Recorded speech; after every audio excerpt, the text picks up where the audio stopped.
Suresh recording studio सरसों झुमका दियाई देबो नथिया दियाई देबो चले न हमारा सा झुमका दियाई देबो नथिया दियाई देबो चले न हमारा सा चले न संग में गोरखी गे घुमा देबो मिथिला चले न संग में गोरखी गे घुमा देबो अरबन चाउमीन खिया ही देबो चाटी खिया ही देबो मैंने जो हमारा चाउमीन खिया ही देबो चाटी खिया ही देबो मैंने जो हमारा चले न संग में गोरखी गे घुमा देबो कमला चले न संग में गोरखी गे घुमा देबो कमला चल चल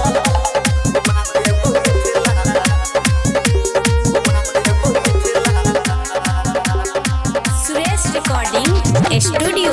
सरसों पहले झंझारपुर घूमे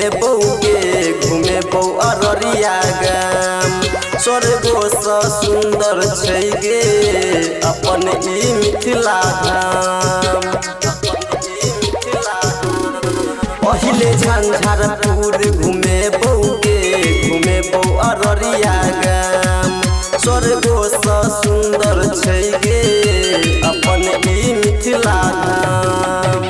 शॉपिंग कराही देबो फिल्म देखाही देबो मैनी ले हमर शॉपिंग कराही देबो फिल्म देखाही देबो मैनी ले हमर चले न संग में गोरखी गे घुमा देबो कमला चले न संग में गोरखी गे घुमा देबो तोरा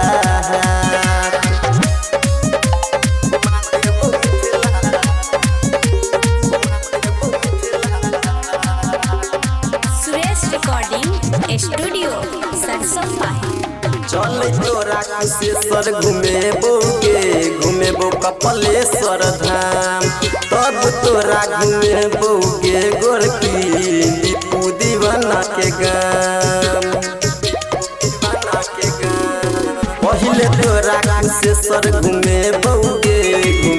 कपलेश्वर धाम तब तोरा घूमेबो गे गोरखी